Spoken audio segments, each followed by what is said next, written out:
예, 오늘은 17과 세계 종교의 본부. 현재는 뭐 전 세계의 종교가 뭐 개수가 뭐 셀 수도 없이도 많죠.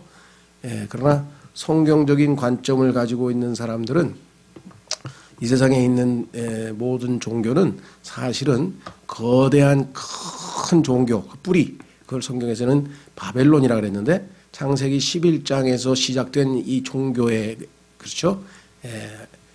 그 바벨 탑을 쌓고서부터 시작해서 인간이 시작한 그 이 종교죠. 그 종교가 결국은 다양한 부족이나 또 민족의 특성에 따라서 다양한 형태로 표현됐지만 실제적으로 뿌리는 하나고요. 그것이 맨 마지막에 요한계시록에 가면 하나님께서 그것을 큰 음녀 바벨론이라, 큰 음녀 바벨론. 그래서 보통 적 그리스도를 지원하는 어떤 거짓 선지자, 거짓 대언자가 로마 가톨릭 교황이 될 것이다, 이렇게 예측을 우리가 할 수는 있는데요. 가톨릭 교회가 곧 바빌론이다, 이거는 조금 부정확한 것이에요.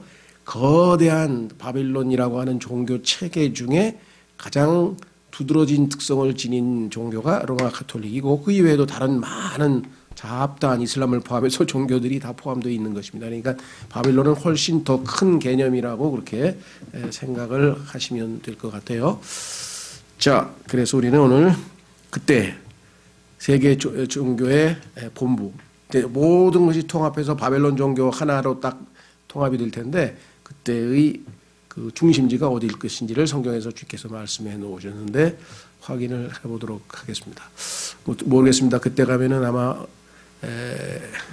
마귀가, 적그리스도가 어떤 성경을 선택할는지는 모르지만 뭐 지금 국제 무슨 뭐 통합 성교, 하여간 성경이 지금 그때 마지막 때에 모든 사람이 동일한 성경을 쓰자고 해서 시작된 그 운동이, 여러분 잘 아시는 New International Version이라 해서 국제역번 NIV라고 하는 성경에서부터 시작해서 지금 수십 종류가 계속 쏟아져 나오고 있고, 결국은 아마 모르겠어요. 유엔 총회에서 결정을 할지 어떻게 결정할지 모르지만 교회가 휴거되고 나서 적그리스도가 주도권을 잡으면 성경도 이제 하나로 통일하고 모든 종교를 하나로 통일하겠죠.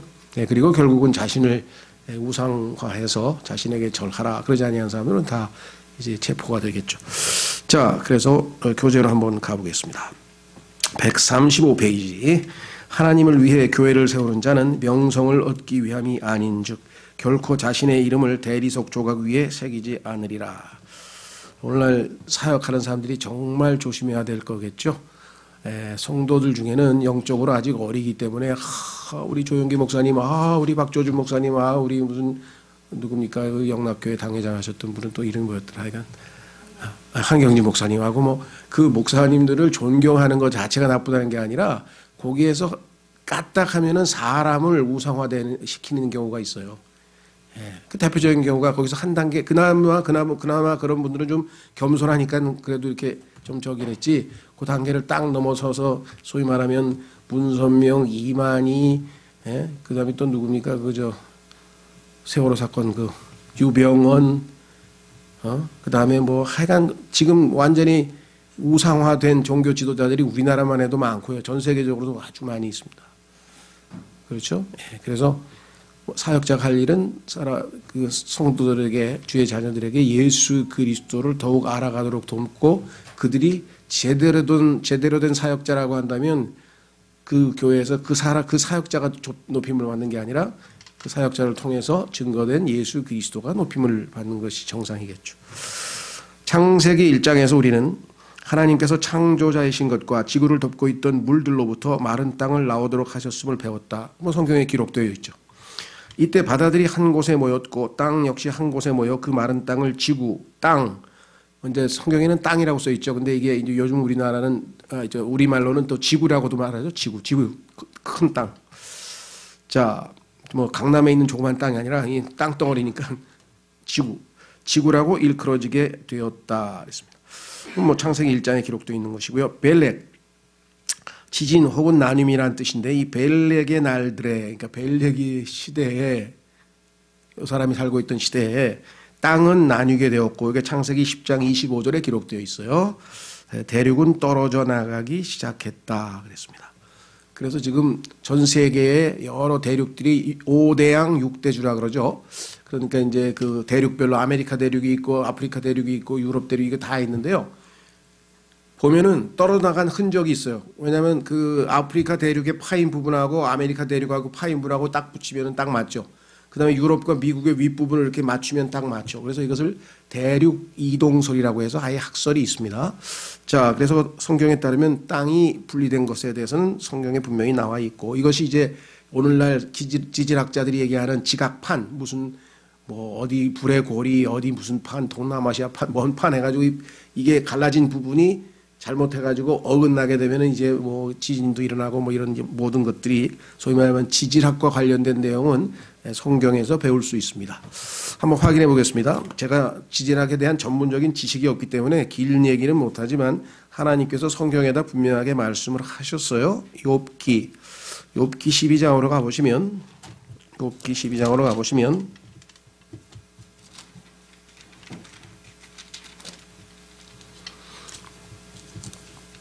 7절 욥기 12장 7절 그러나 이제 짐승들에게 물어보라 그것들이 너를 가르치리라.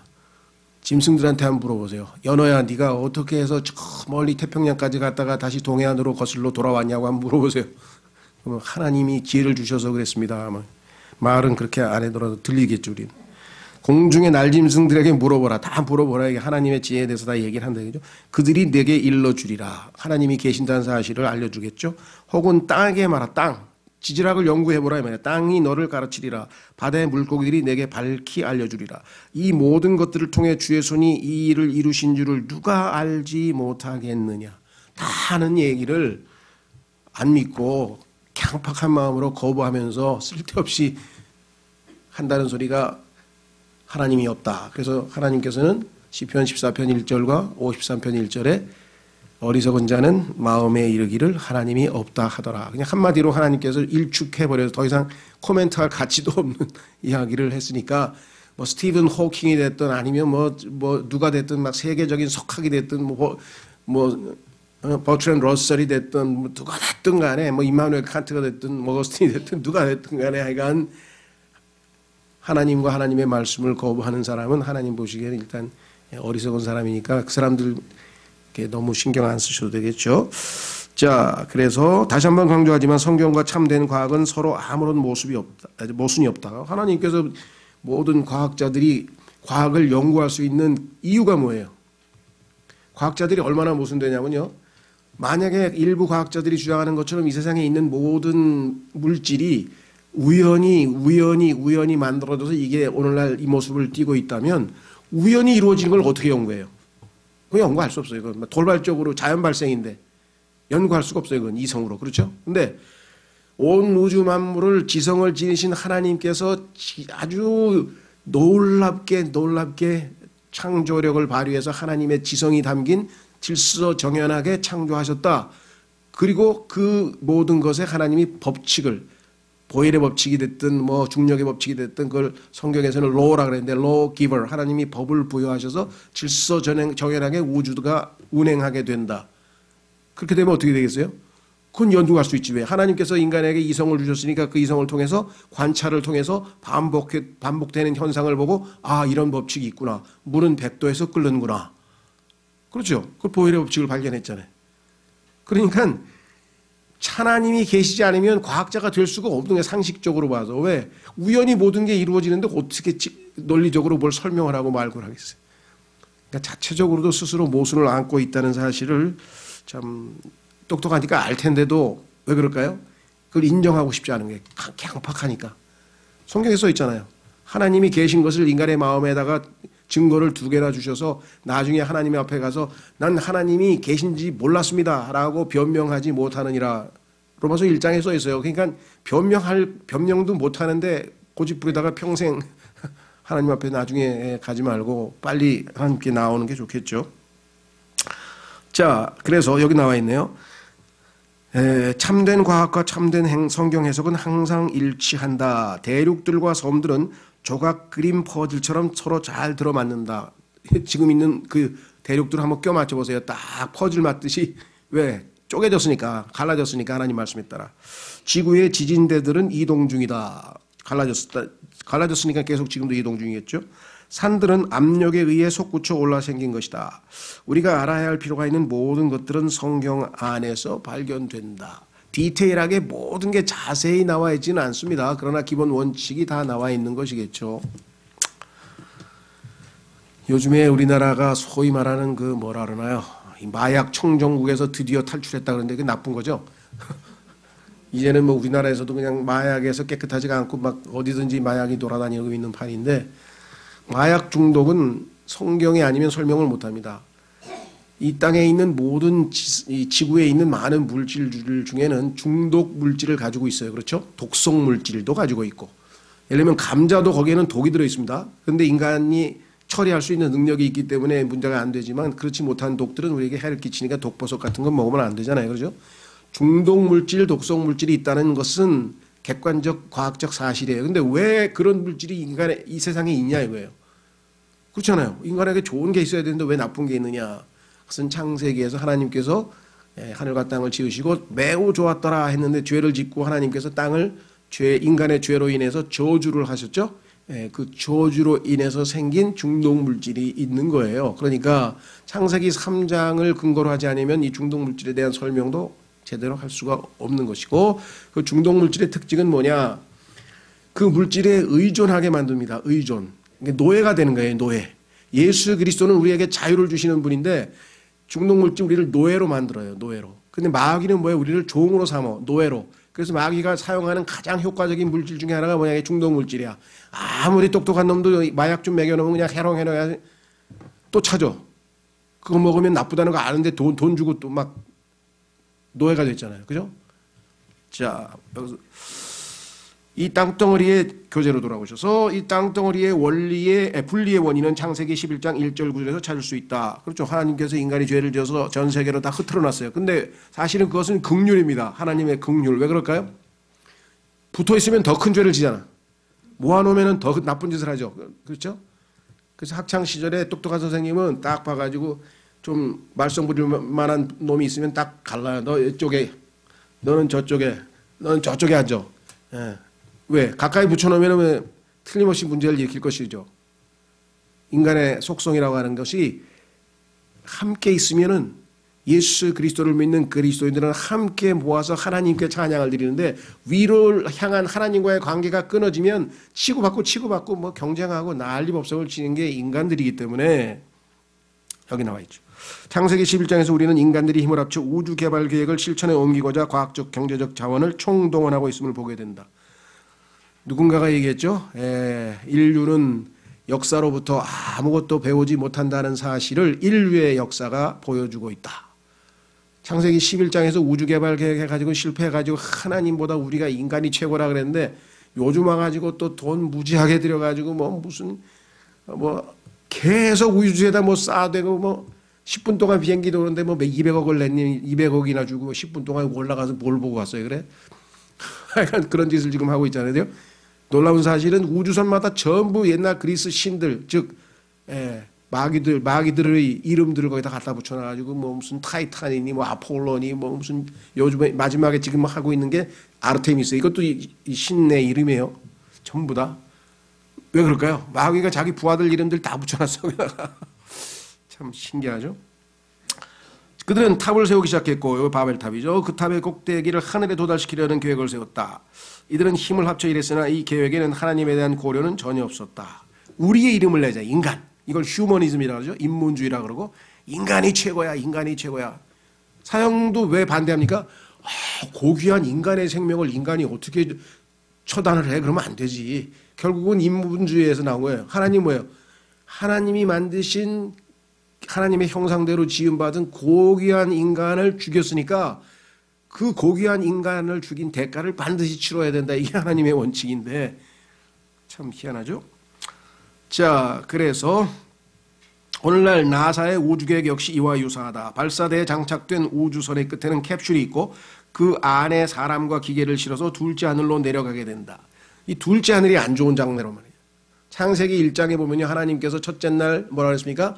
창조 후 하나님께서 만드신 걸 보시고 매우 좋았더라. 셋째 날 매우 좋았더라. 매우 좋았더라. 매우 좋았더라. 계속 여섯 번째 날은 좋았더라. 좋았더라. 그 다음에 여섯 번째는 인간을 창조했기 때문에 하나님께서 매우 좋았더라 그랬는데 둘째 날에는 좋았더란 말씀을 안 하셨어요. 왜? 그 둘째 날이 둘째 하늘을 만든 지금 우주 공간을 만든 거예요. 이 우주 공간에 뭐예요?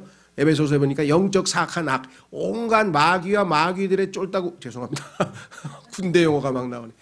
그 꼬붕들이 그냥 거기 득실득실대는 아주 악한 동네예요. 그래서 거기 올라가지 말라 그랬더니 또 거기를 올라가겠다고 지금 뭘 자꾸 쏴대고 참. 자, 그래서 추적과 통신을 범세계적 규모로 만들어 이게 이제 GPS 같은 거죠. 인류의 공동선에 이바지하는 것이 이들의 목표라고 하지 않는가. 그런데 공동선이니까 중국은요 지금 얼마나 뭐라더라 CCTV가 뭐 2천만 대인가 뭐 몇천만 대가 있어가지고요.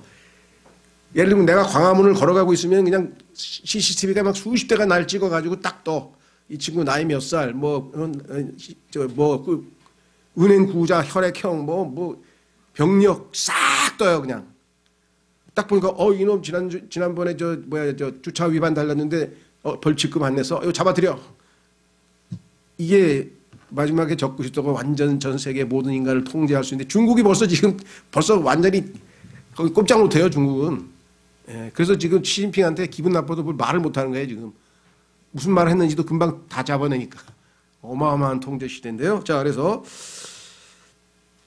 인간을 위한 자그마한 발자국이요 거대한 도약이라고 이때 달에 올라가서 달에 착륙한 다음에 그 우주선에 있는 사람들이 이렇게 신문에서 이제 막 타이틀 뉴스가 나왔죠.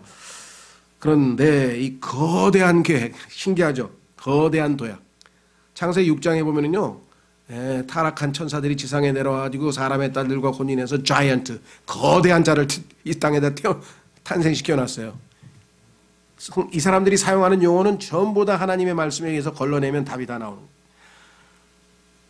자, 이라는 선언이 1969년에 당시 발표되었음을 기억하기 바란다. 우주계획 때 우주선의 이름은 노아 홍수 이전에 신들의 이름을 따서 붙인 것은 결코 우연이 아니다. 타이탄, 머큐리, 아폴로, 제미니 지금 2022년에는 아르테미스라고 하죠. 아르테미스. 이것도 성경에 보면 아데미라고 나와요. 아데미.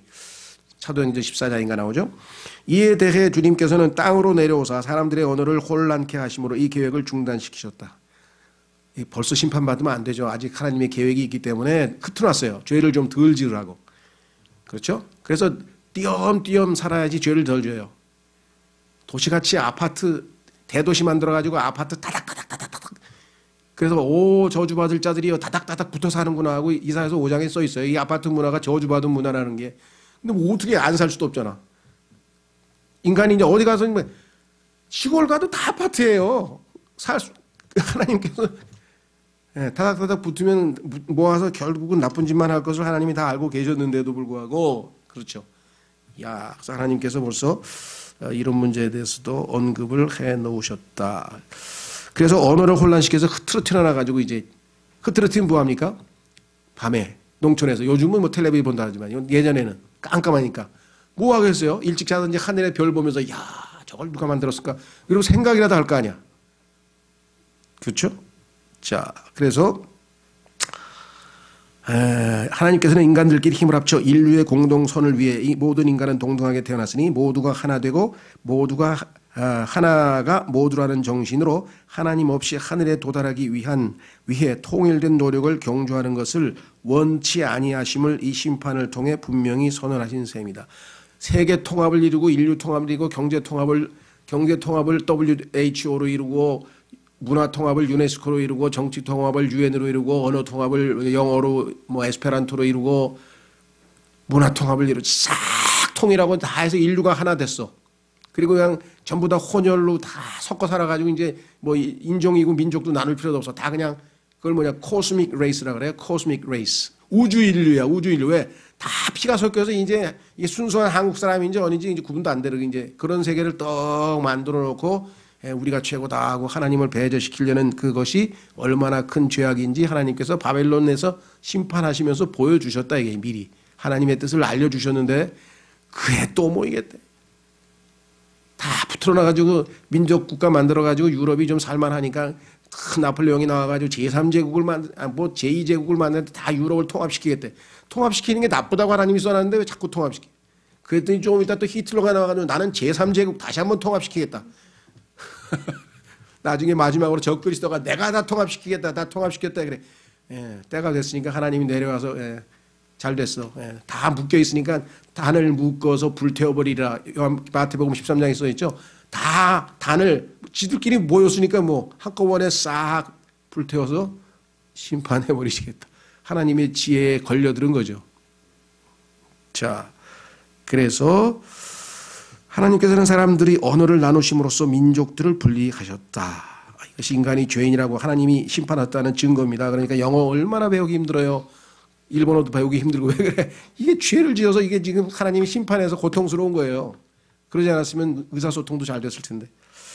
나뉜 대륙은 인간들끼리 다시 재통을 시도하는데 큰 장애가 되었다. 그렇죠. 이제 뭐 교통통신이 발달되기 전에는 뭐 미국 한번 가려는데 배 타고 25일 걸리고 막 이러니까 얼마나 힘들었겠어요.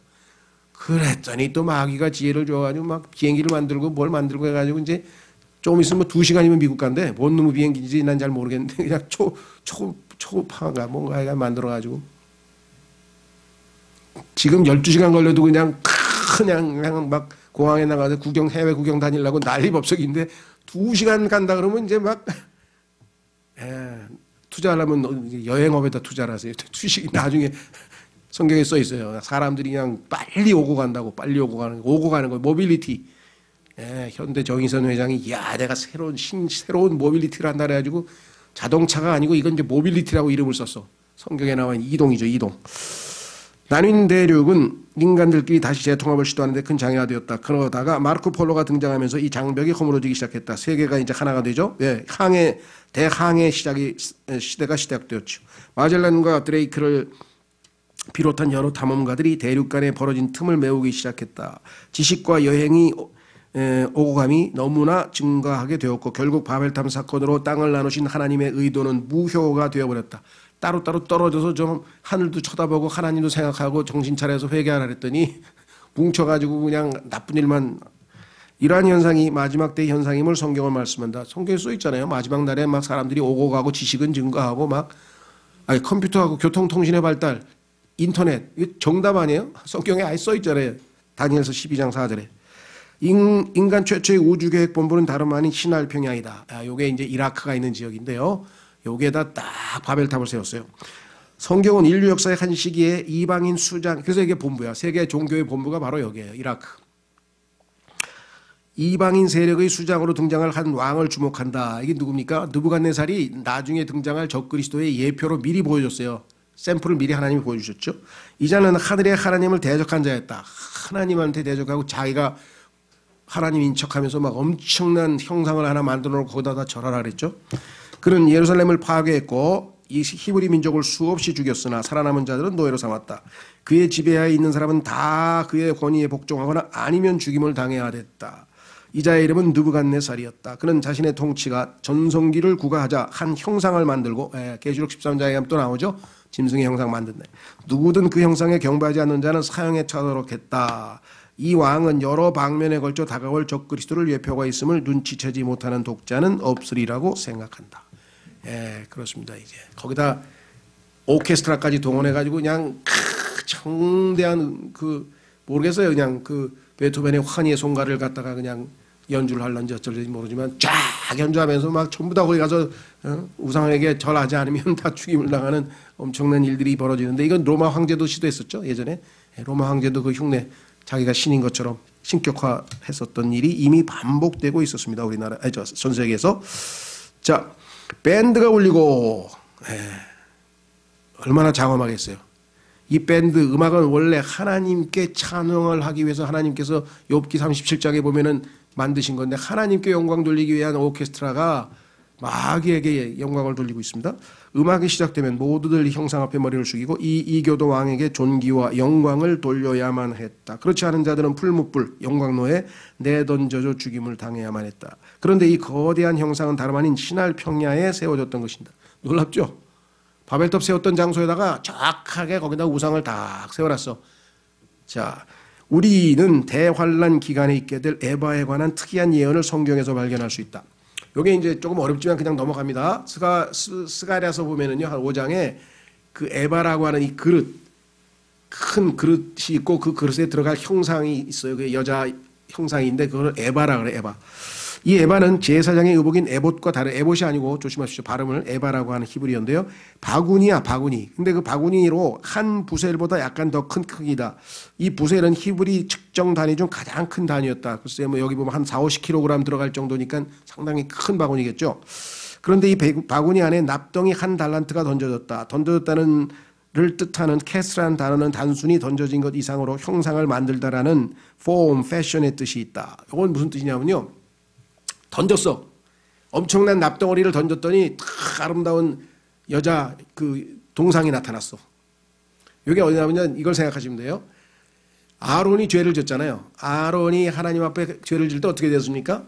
너 왜 우상 만들었어 하고 모세가 충했더니 내가 만든 게 아니고 사람들이 막 금덩어리하고 막 그냥 은고 가락지하고 뭘 잔뜩 갖다 가지고 금을 줘가지고 내가 그냥 불 속에다 탁 던졌더니 딱 금송아지가 나왔다.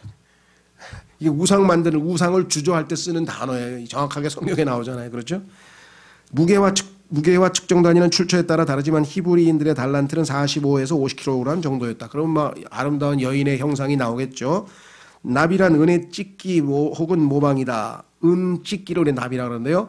이 바구니는 덮개가 있는 것으로 덮개를 열면 안을 들여다볼 수 있게 있는데 이건 스가랴서의 설명이 즉 얘기가 나옵니다. 그 안에는 한 여인이 앉아 있었다.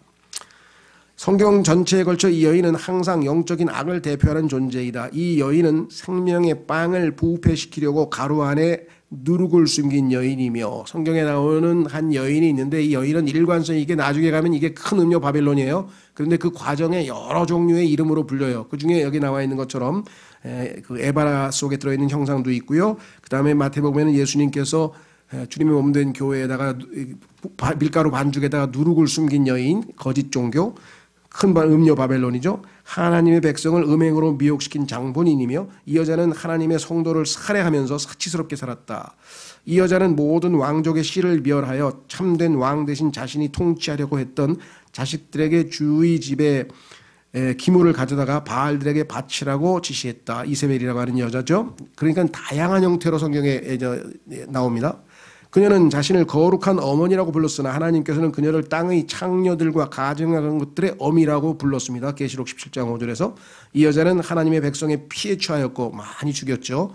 중세 1000년 동안에 가톨릭이 죽인 순교자 사람들의 수가 6천만 명입니다. 6천만 명. 우리나라 인구가 지금 5천만 명 넘을까 말까 할 정도죠. 우리나라 전체 인구보다 더 많은 사람들을 죽인 게 바로 이 음녀였어요. 날개 달린 두 딸, 여기 바로 지금 나와 있죠. 갖고 있다. 성경에 등장하는 그 어떤 천사도 여성은 없다. 그 어떤 천사도 날개를 갖고 있지 않다. 그런데도 어째서 모든 위대한 예술가들이 이들은 거룩한 어머니 교회 회원들, 즉 가톨릭 신자들인데 천사들을 날개 달린 여자로 그린 것일까? 왜 가톨릭 신자인 화가들은 천사를 그릴 때 성경에는 전부 남자로 나와 있는 천사를 날개 달린 여자로 그릴까? 바로 요것 때문에 요거. 스가랴서에 나와 있는 이것 때문에 어쩌면 스가랴서 5장의 사건을 위해 이 세상 사람들을 준비시키고자 하면 아닐까. 날개 달린 여자가 진짜 천사구나라고 하는 인식을 이 세상에 있는 사람들에게 다 심어줘서 나중에 그 앞에 가서 절하더라도 아무렇지도 않게 이미 익숙해졌으니까 그렇게 만드는 거 아니에요. 그렇죠? 예수님의 초상화도 보니까 성경하고는 전혀 다르게 막 노란 머리에 길게 막 그냥 아주 인자한 모습으로 지팡이 들고 막 이게 가짜 예수 그리스도 만들어서 나중에 적 그리스도가 그런 모습으로 나타나면 예수님 오셨다고 막 그리스도 오셨다고 이렇게 속을 거라고 예측할 수가 있겠죠. 자, 그래서 마태복음 13장 4절에서 우리는 새들이 하나님의 말씀을 도둑질함으로써 복음의 전파를 대적하고 있음을 살펴보았다. 우리는 이들 날개 달린 창조물이 사탄의 수하임을 예수님의 말씀을 통해 알고 있다. 파리, 모기 다 마귀들을 예표하는 것들이고요. 그들이 와서 하나님의 말씀을 다 먹어버렸다고 성경에서 예수님이 말씀하셨죠.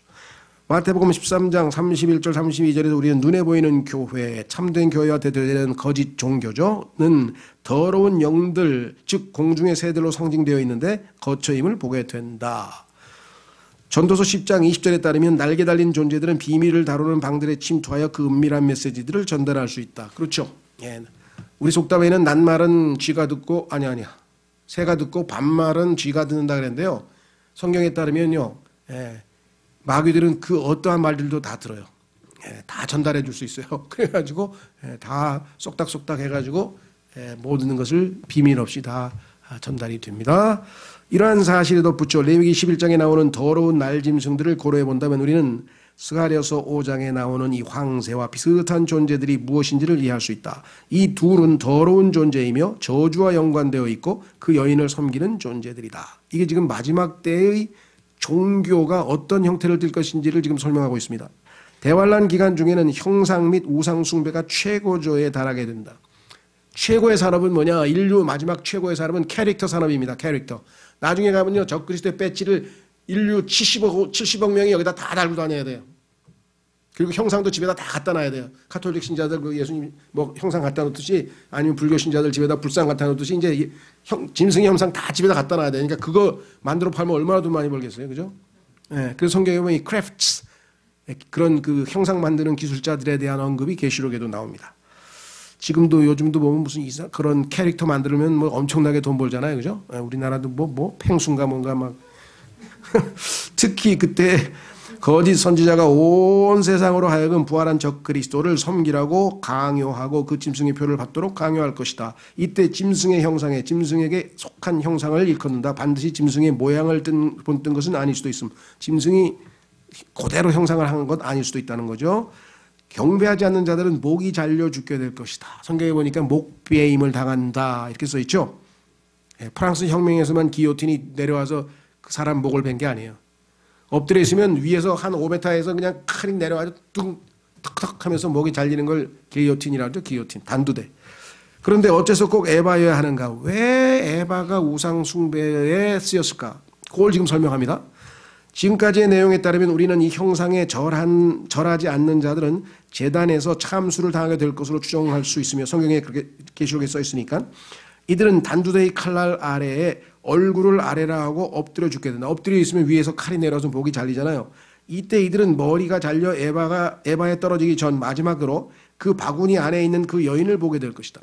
아래에다가 딱 에바를 갖다 놨으니까 엎드려 있으면 그 아래에 딱 뚜껑이 열리면 에바에게, 그 여인에게 절하면서 목이 잘리는 거예요. 엄청난 일이 벌어지는 거예요.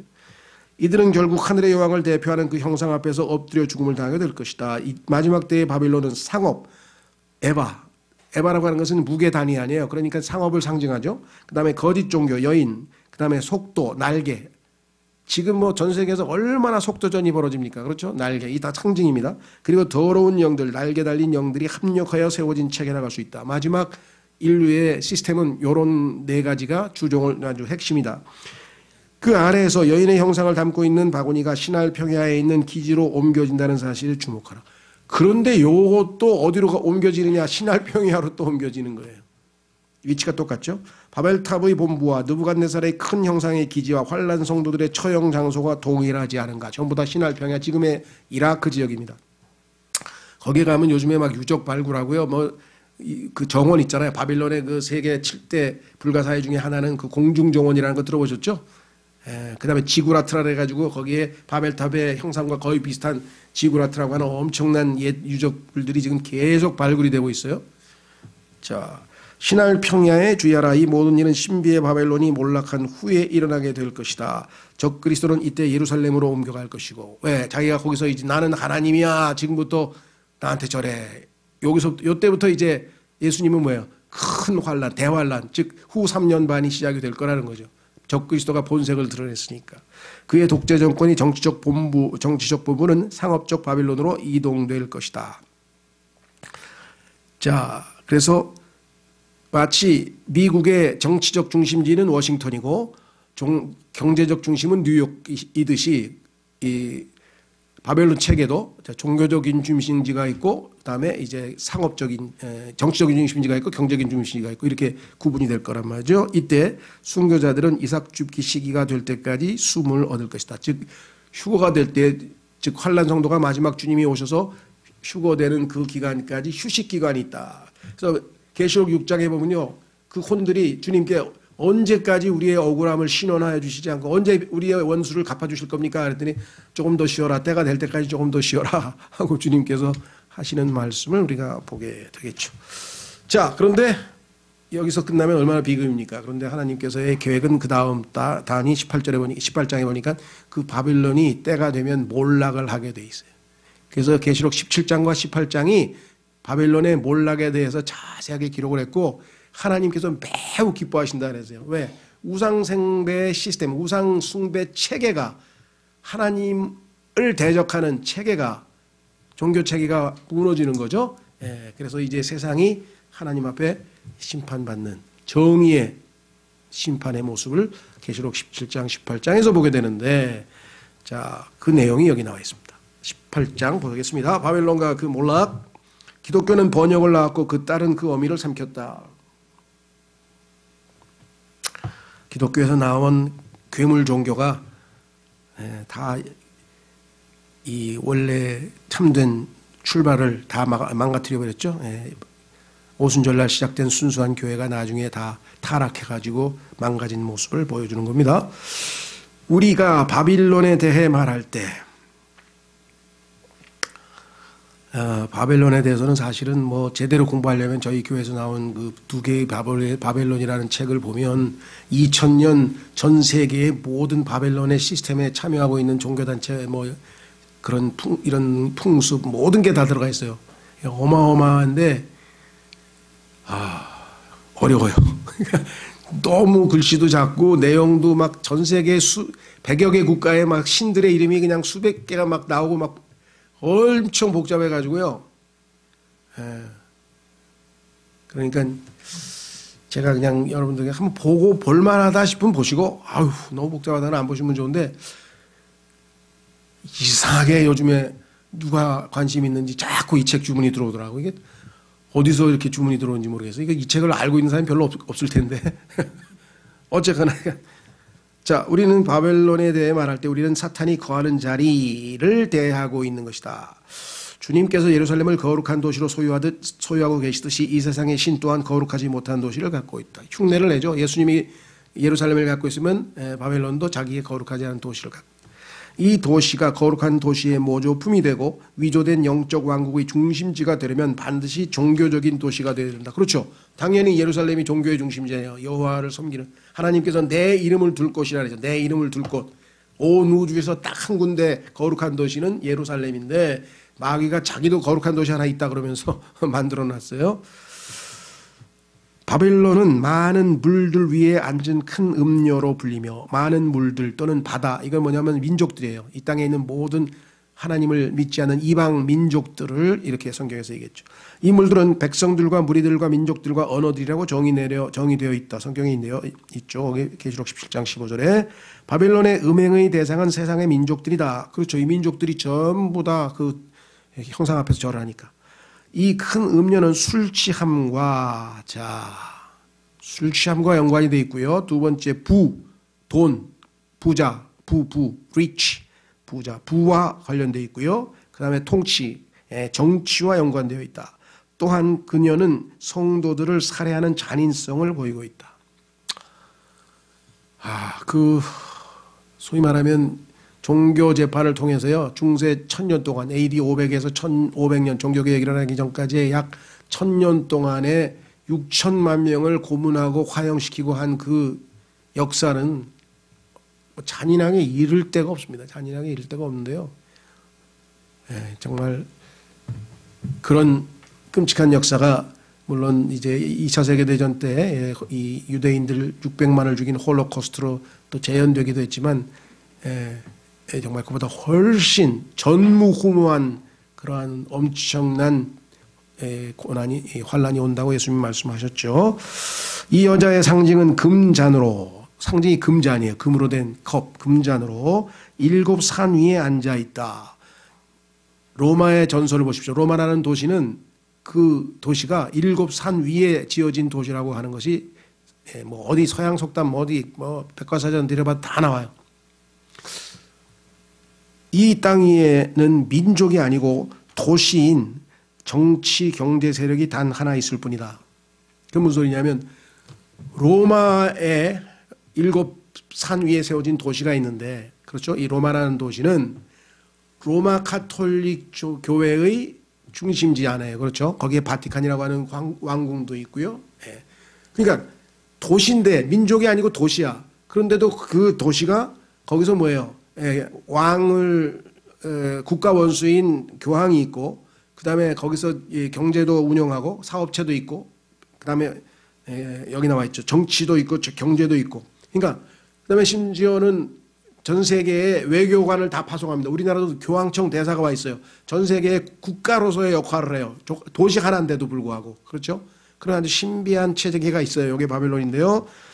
이로써 우리 앞에는 정치, 경제 세력인 동시에 종교 세력인 존재가 놓여 있다. 전 세계에서 가장 특이한 국가가 이 바티칸이라는 나라죠.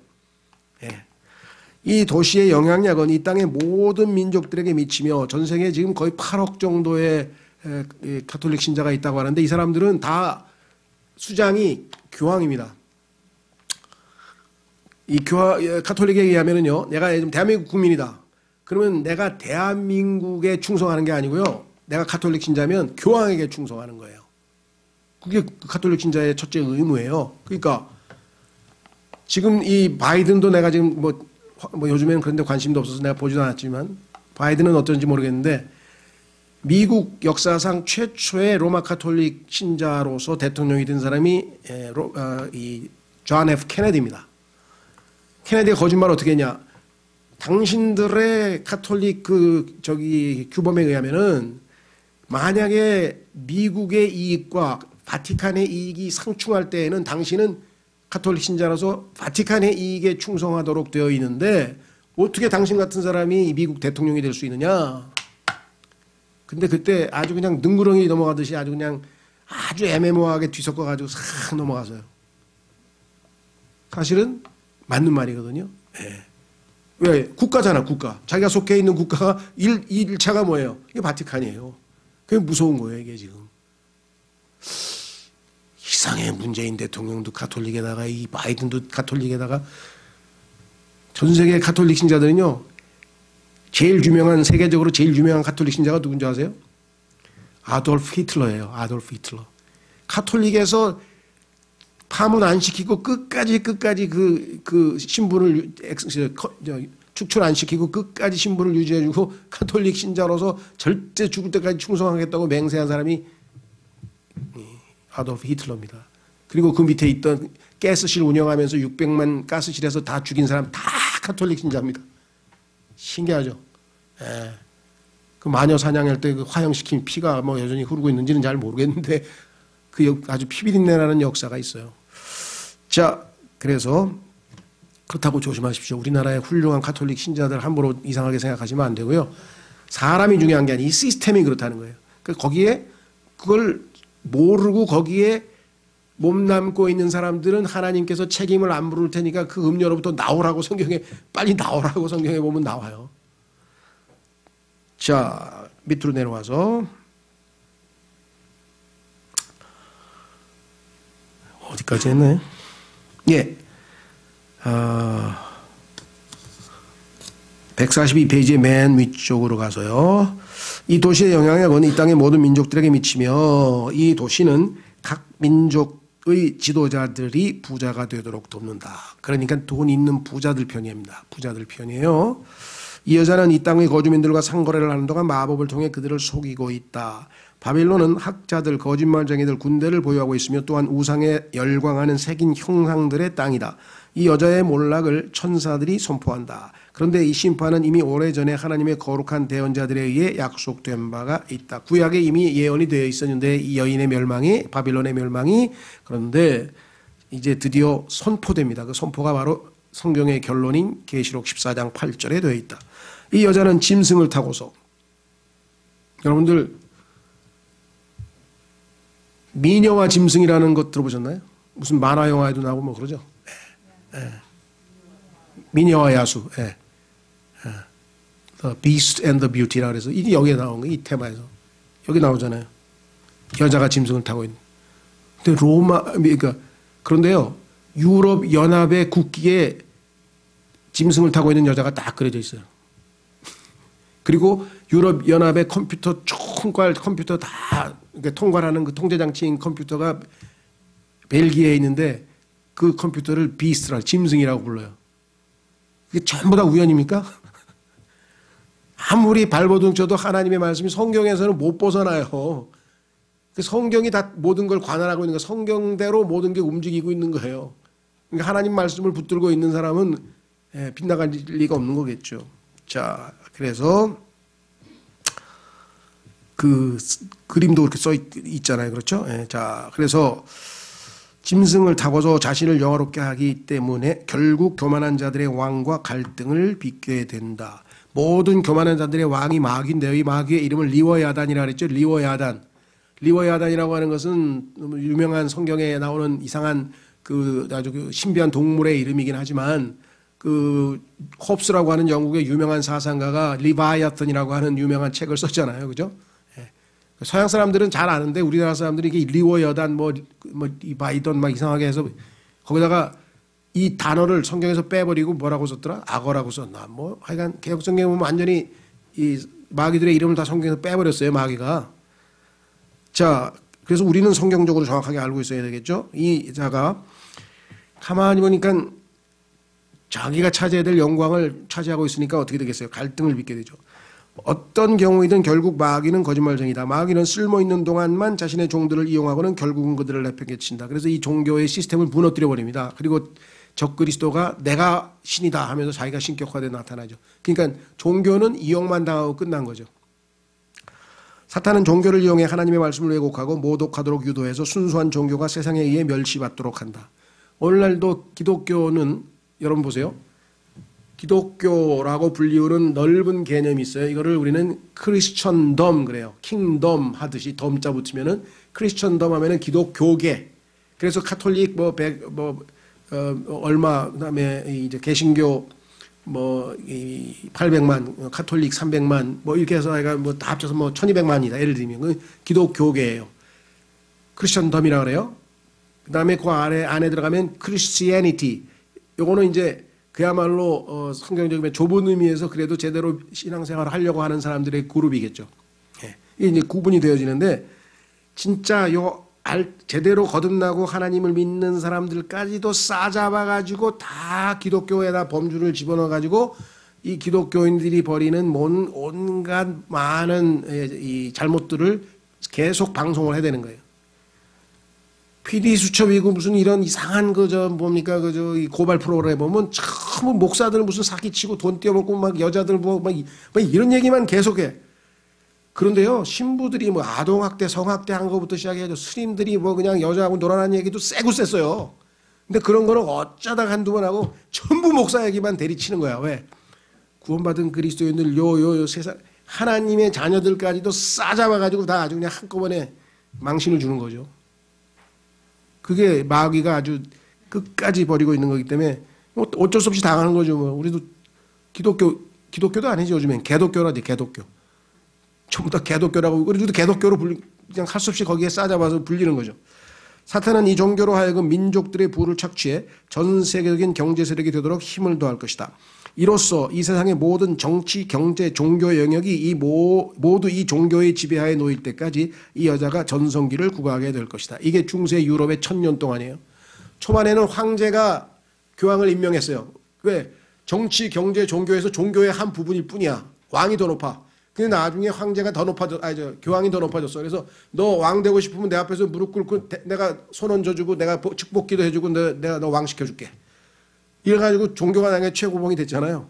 그렇게 된 거예요 지금. 그 얘기를 하는 거예요. 나중에 가면은 이 여자는 루시퍼처럼 자신을 하늘까지 드높이고 자신의 힘을 강화할 것이다. 그러나 그녀가 앉아있던 바다가 이 바다는 아까 얘기했죠. 민족들이죠. 여러 민족들, 물들 그들에게 대들게 된다. 10나라가 한계에 도달하게 되고 결국 사탄의 지시하에 그녀를 패망시키게 된다. 그래서 10개국의 왕들이 초자연적인 왕들이 모여서 이 여자 없애 이렇게 해서 종교를 없애버리는 거예요. 이 바벨론 체계의 몰락은 하나님의 뜻의 성취인 것이다. 하나님께서 정해놓으신 거죠. 그녀의 몰락과 더불어 적그리스도는 예루살렘의 왕좌를 세울 것이다. 이제 뒤에서 숨어있던 적그리스도가 드디어 표면에 나타나서 예루살렘에 있는 거룩한 왕좌 보좌에 앉으면서 자기가 왕이라고 자기가 하나님이라고. 그때 유대인들이 속았구나. 유대인은 인간을 절대로 하나님으로 심기지 않아. 예수님을 그래서 죽인 거예요. 너 인간인데 네가 왜 하나님이야? 하나님이 인간이 되신 거를 안 믿었으니까 그랬지. 예수님은 하나님이 인간이 되신 분이잖아요. 근데 유대인들은 그걸 안 믿었기 때문에 결국은 예수님을 죽였단 말이에요. 인간이 하나님일 수는 없다는 거지. 그건 신성 모독이라고 생각했지. 바울도 마찬가지. 근데 여기는 어떻게 돼요? 예. 여기도 지금 뭐예요? 적그리스도가 지가 하나님이라니까 여태까지는 종교 어떤 정치 지도자로서 그의 후견인이 유대인 민족을 돌보아주는, 그래서 그 밑에서 이렇게 섬기고 있었는데 지가 하나님이라 그러니까 우리는 그건 우상 숭배이기 때문에 못 받아들인다 그랬더니 그래? 그럼 다 죽일게. 일로 와봐. 다 그래가지고 그냥 도망을 치는 거잖아요. 예, 도망을 쳐서 하나님께서 숨겨놓은 그 페트라에 가서 바위 성읍에 가서 이제 하나님께서 3년 반 동안 숨겨준다고, 그리고 하늘에서 만나를 내리듯이 또 내려서 다 먹여서 그들을 부양하고 살리신다고 계시록 12장에 써있죠. 나중에 가면 모르겠어요. 셋째 하늘에 가면 그거 다 중계되면 볼 텐데, 셋째 하늘에 가면 밑에 내려다보면 일어나는 일이 막, 지금은 영화 볼 필요도 없어요. 쓸데없는, 그때 가면 뭐 영화보다 더한 영화가 나올 테니까 미리 근데 시나리오는 우리가 다 알고 있는 건데, 뒤이어 다니엘의 70째 주 중간에 두 날개 달린 여자가 신할 평야로 날아가게 된다. 그래서 이제 말 안 들어? 자, 보내. 단두대로 보내. 다 죽여. 그냥 막 어마어마하게 죽이는 게 가스실 보내듯이 보내는 거예요, 이제. 이로써 짐승의 제국의 본부는 원래의 자리로 돌아가며 그곳에서는 큰 바벨론이라고 알려진 도시가 재건될 것이다. 거기에 이제 드디어 큰 바벨론이 생깁니다. 신할 땅에 처형 장소가 세워진다는 것은 야곱의 고난 첫 3년 반 기간 중 적그리스도가 등장하게 될 때 이스라엘이 하나님께서 아브라함에게 약속하신 대로 국경을 그 지경까지 넓히게 될 것을 보여주고 있다. 그렇죠. 원래 유프라테스 강 건너까지도 다 하나님이 주신 거잖아요. 그러니까 저 위에 있는 아라랏산을 정적 꼭지점으로 하고 나일강의 그 삼각주를 꼭지점으로 하고 유프라테스 강과 그 티그리스 강이 만나는 그 꼭지점을 해서 예전에 소위 말하면 비옥한 초승달이라고 하는 그 부분까지 포함해서 이 정삼각형이 에덴이라고 하는 국가예요. 하나님께서 이스라엘에게 주신 땅이에요. 그래서 예수님이 오실 때 이스라엘의 영토가 바로 이렇게 되는 거죠. 정삼각형으로 돼서 여기가 이스라엘이고 그 예루살렘에서 예수님께서 직접 통치하시게 될 텐데, 자, 그래서 이로 인해 우리는 민족들이 유대인들에 대해 분노할 것이라는 예언을 일부 이해할 수 있다. 그렇죠. 이 이스라엘이 그 알짜 세계에서 가장 중심지인 그 비옥한 토승탑까지 포함해서 다 차지하게 되니까 유대인들에 대한 반유대주의 감정이 폭발해가지고 엔티세미티즘이라고 하죠. 신비의 바벨론이 몰락하고 그녀의 형상들과 신들이 파괴될 것에 대한 뉴스가 전령들에 의해 알려지게 될 것이다. 뭐 호해가 뭐면서 이제 다 마지막 이제 이 신들이 다 멸망당한다. 42개월 후에 주님께서는 이 재건된 바벨론을 멸망시킬 것이다. 이게 이제 예수님이 직접 재림하셔서 아마겟돈 전쟁에서 이기시면서 이 모든 체계를 없애는 거죠. 그래서 계시록 18장에 나와 있죠. 왕들과 상인들과 선장들이 이 몰락을 슬퍼하고 탄식하며 이 새로 재건될 적그리스도에 의해서 재건될 새 큰 바벨론은요, 세계 경제 중심주가 될 것으로 예측되고 있죠. 그래서 어마어마한 정말 부를 쌓을 텐데 그 부를 지금의 소위 말하면 신산업, AI를 포함해서 신산업의 속도로 봐서는요, 이때는 정말 뭐 인류의 문명이 아주 가공할 정도의 어마어마한 문명이 될 거예요. 근데 그것을 예수님께서 이제 다시 몰락시키니까 얼마나 억울해하겠어요. 그렇게 부를 쌓아놨는데 다 날아갔으니까. 민족들은 울 것이다. 계시록에 나와 있고 다 나와 있습니다. 세상을 지배하고 그 찬란함으로 남녀노소를 매력시켰던 그 도시가 짐승들의 거처가 되어버린다. 완전히 파멸돼가지고 남는 게 없어요. 거기면 짐승밖에는 갈 게 없어요. 그죠? 폐허가 되면, 전쟁의 폐허가 되면 다 거기에는 들짐승들이 모이는 거잖아요. 성경에 써 있습니다. 여기에 그 짐승의 이름도 나와 있어요. 짐승의 이름 중에 하나가 사티로스인데요. 사람들이 죽어 텅 빈 것을 재빨리 차지해버리는 동물의 왕국의 지체들이 바로 이 짐승들인 것이다. 이들은 또한 큰 바빌론의 자신들의 영적 동반자들이 오랫동안 털을 잡고 있던 바로 계시록 9장의 창조물들이다. 계시록 9장에 보면요, 저 지하에서 막 메뚜기가 막 이게 엄청난 막 메뚜기인지 잠다리인지 같은 게 올라와가지고 막 또 떠돌아다니고 어마어마한 일들이 벌어지는데 이게 바로 거기에 영적 해당하는 동물들이고, 그래서 모든 동물들이 폐허된 이 도시에서 있을 것이고 거기에 대해서 성경에서 곳곳에서 예언이 되어 있다. 이 도시가 멸망할 때 하늘에서는 노랫소리가 들릴 것이며 왜? 하나님을 대적하던 큰 바벨론이 무너졌으니까 무너졌도다 무너졌도다 큰 바벨론이 무너졌도다. 거룩한 사도들과 대언자들이 기뻐할 것이다. 계시록 18장 20절에서 기뻐하는 모습이 나오게 되죠. 그러니까 이 세상에 있는 모든 이상한 우상 숭배, 다시 말해서 뭐 그게 저 잉카 제국의 무슨 이상한 뭐 인신 사람을 잡아서 바치는 그런 제사 제도가 됐던 뭐 중국의 제도가 됐던 뭐 전 세계 어떤 종교 시스템이 됐든 다 이게 소위 말하면 큰 바벨론 음료의 가지, 다시 열매이기 때문에 그 뿌리가 이제 다 완전히 뽑히는 거죠. 이 모든 상황이 다음 구절에 잘 요약되어 있다. 이렇게 써 있습니다. 성경에 뭐라고 요약되어 있는지 마지막 읽고 쉬겠습니다. 스바냐서 2장 13절에서 15절 말씀에 또 그가 북쪽을 향하여 자기 손을 내밀어 아시리아를 멸하고, 이게 아시리아가 바로 지금 얘기한 니느웨 쪽이죠. 바벨론. 니느웨를 황폐하게 하여 광야같이 메마르게 하리니 양떼들과 민족들의 모든 짐승이 그것의 한가운데 누우며, 여기 이제 그 짐승들 이름도 나오네요. 가마우지와 헤오라기가 그것의 위 문인방에 깃들이고 그것들의 노랫소리가 창에서 나며 문지방이 황폐하리라.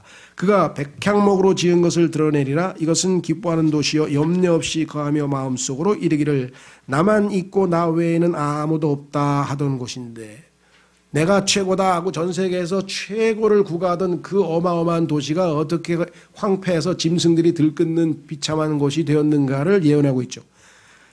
어찌 그녀가 황폐하게 되고 짐승들이 눕는 곳이 되었는가. 그녀의 옆으로 지나가는 자마다 비웃으며 손을 흔들리로다. 이제 예언대로 이루어져서 바벨론 시스템은 완전히 종식될 것이다. 지금 현재 전 세계의 종교 통합, 여러분들 종교 통합을 뭐라 그러죠? 에큐메니칼이라 그러죠. 전 세계가 지금 종교가 하나가 되자. 그래서 뭐 막 교황이 이 불교 무슨 초파일 행사에 초대가 가지고 거기도 가고요.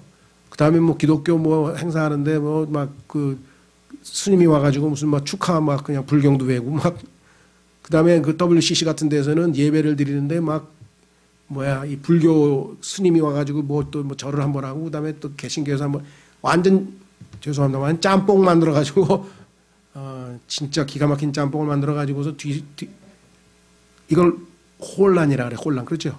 다 뒤섞어버리면 혼란이잖아요. 혼란. 그 혼란이란 말이 히브리어로 바빌론이에요. 바벨론이란 단어가 confusion, 혼동이란 단어예요. 혼동. 근데 그 사람들은 그거를 단어 하나를 살짝 변개쳐가지고 하늘의 문이래. 하늘의 문. 바벨탑, 하늘의 문. 하늘로 올라가는데 올라오긴 뭘 몰라. 하나님께서 다 흐트러놨지. 그게 뭐예요? 혼란이잖아요. 혼란. 왜 말이 안 통하잖아. 갑자기 언어가 안 통하잖아요. 완전히 혼란이 가중되게 됐죠. 그렇죠? 종교 통합도 모든 혼란의 원조인 이 바벨론이 완전히 이제 심판받는 날이 온다. 지금도 뭐 종교만큼 복잡한 게 없어요. 근데 나중에 그냥 싹 묶어서 큰 음료 바벨론으로 하나님께서 묶어가지고 딱 심판하고 깨끗이 끝나게 될 것이다. 그랬습니다. 예, 좀 쉬었다가 이제 후반부. 자, 3년 반, 전 3년 반 테마를 해서 이제 나머지 후 3년 반, 이 후 3년 반은 예수님께서 The Great Tribulation, 대환란이라고 얘기했던 어마어마한 인류에 있어서 전무후무하다고 말씀하신 그 3년 반 기간 동안에 요 적그리스도라고 하는 자가 등장해서 무슨 짓을 할 것인가. 이스라엘을 박해하겠죠. 예, 그 다음에 그때 적그리스도를 돕는 영적인 존재들, 정사들과 권능들은 어떤 자들일 것인가. 두 가지 좀 쉬었다가 저 마저 하겠습니다.